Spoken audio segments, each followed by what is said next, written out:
오늘은 복음 전파를 위한 실제적 권면이란 제목으로 주님의 마음을 나누겠습니다. 오늘 본문은 바울이 복음을 전할 때 필요한 실제적인 권면을 전하는 내용입니다. 오늘 본문 속에서 바울이 전하는 권면을 한 3가지 정도 함께 나누겠습니다. 먼저 1절의 말씀입니다. 내 아들아, 그러므로 너는 그리스도 예수 안에 있는 은혜 가운데서 강하고. 우리는 복음을 전하기 위해 실제적으로 필요한 것이 무엇일까 고민할 수 있습니다.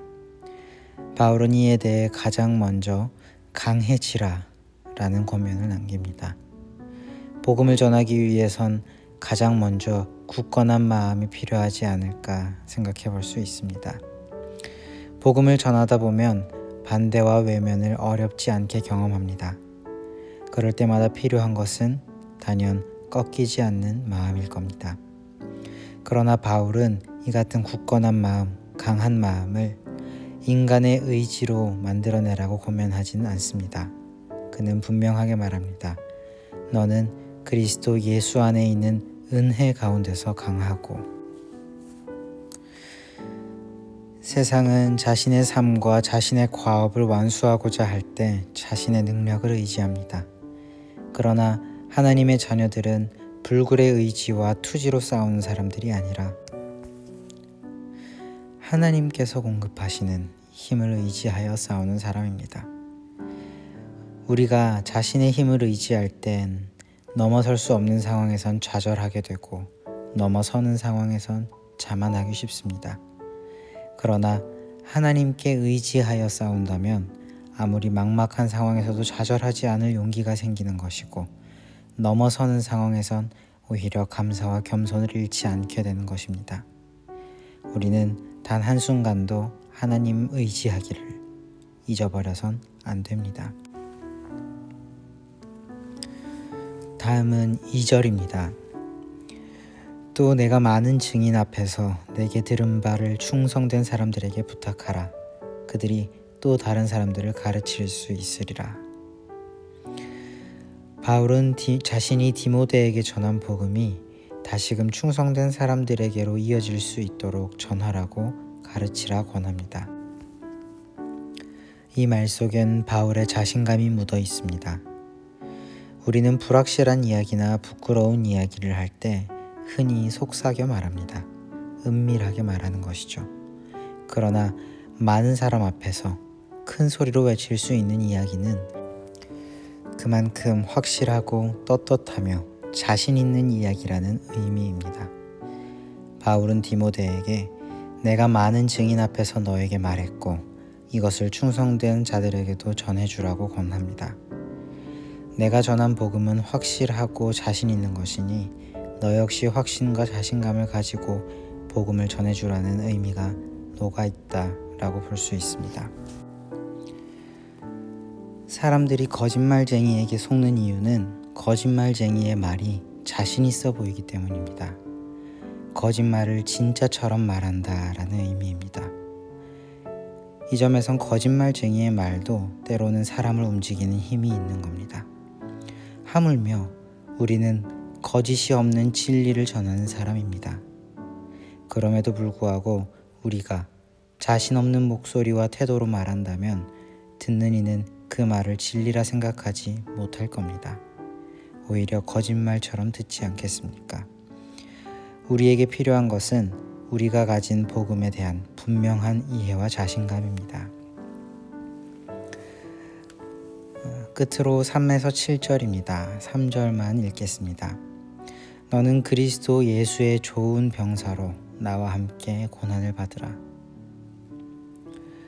바울은 은혜를 의지하여 자신 있게 복음을 전하라 권하면서 동시에 자신과 함께 고난에 동참하라고 권합니다.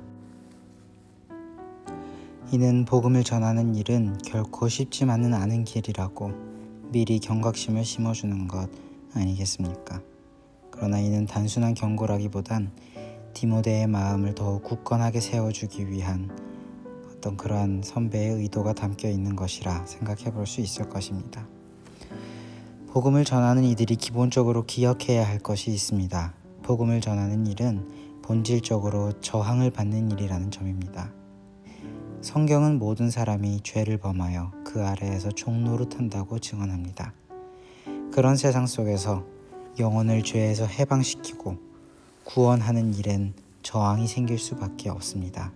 세상의 흐름을 거스르는 일이기 때문에 그렇습니다. 그러나 이 일을 너무 이상하게 여기지 말아야 합니다. 이는 오히려 마지막 날에 우리에게 쌓일 영광의 시간이며 이 땅에선 하나님의 능력을 체험하는 귀한 시간이 될 것입니다. 그래서 바울은 병사, 경기자, 농부의 비유를 사용합니다. 병사는 명령에 순종하며 고난을 감수합니다. 경기자는 규칙을 지키며 인내합니다. 농부는 씨를 뿌리고 기다립니다. 이 세 가지는 모두 즉각적인 보상보다 믿음의 인내를 전제로 한 삶을 보여줍니다. 복음 전도자도 그러해야 합니다. 하나님께서는 바울을 통해 말씀하십니다. 우리가 복음을 위해 겪는 오늘의 고난은 헛되지 않을 것이고 반드시 내일의 열매로 이어질 것이다. 말씀을 맺겠습니다. 오늘 말씀은 복음을 전하는 모든 사람에게 주는 실제적인 권면입니다. 첫째, 우리는 자신의 힘이 아니라 은혜 안에서 강해야 합니다. 둘째, 복음은 위축되고 힘없이 전하는 것이 아니라 자신 있고 확신 있게 전해야 한다는 것입니다. 셋째, 복음은 세상과의 충돌 속에서 전해지기에 고난을 각오해야 하지만 그것은 우리에게 영광으로 돌아올 것이다 라는 사실입니다. 오늘 말씀 가운데 우리 마음에 새겨주신 하나를 붙잡고 하나님께서 기뻐하시는 오늘 하루를 살아내었으면 좋겠습니다. 함께 기도하겠습니다. 하나님 아버지, 오늘도 주님의 말씀으로 하루를 시작하게 하시니 참 감사합니다. 또한 바울의 권면을 통해 복음 전파의 길을 다시 생각하게 하시니 감사합니다. 우리가 사람의 힘으로가 아니라 그리스도 예수 안에 있는 은혜로 강하게 하시고 복음을 받은 자로서 그것을 세상 가운데 자신 있게 외치는 용기를 얻게 하옵소서. 또한 복음의 고난을 부끄러워하지 않고 오히려 그 고난 속에서 주님의 영광을 보게 하여 주시옵소서. 우리의 입술에 확신을 더하여 주시고 우리 마음에 담대함을 더하여 주셔서 진리를 진리답게 복음을 복음답게 전할 수 있게 하여 주옵소서. 오늘도 주님께서 주시는 힘으로 복음의 길을 걷게 하시고 우리의 걸음을 통해 하나님의 나라가 이 땅 가운데 우리의 삶 가운데 이루어지는 역사가 있게 하여 주시옵소서. 감사합니다. 이 모든 말씀 우리 주 예수 그리스도의 이름으로 간절히 기도드립니다.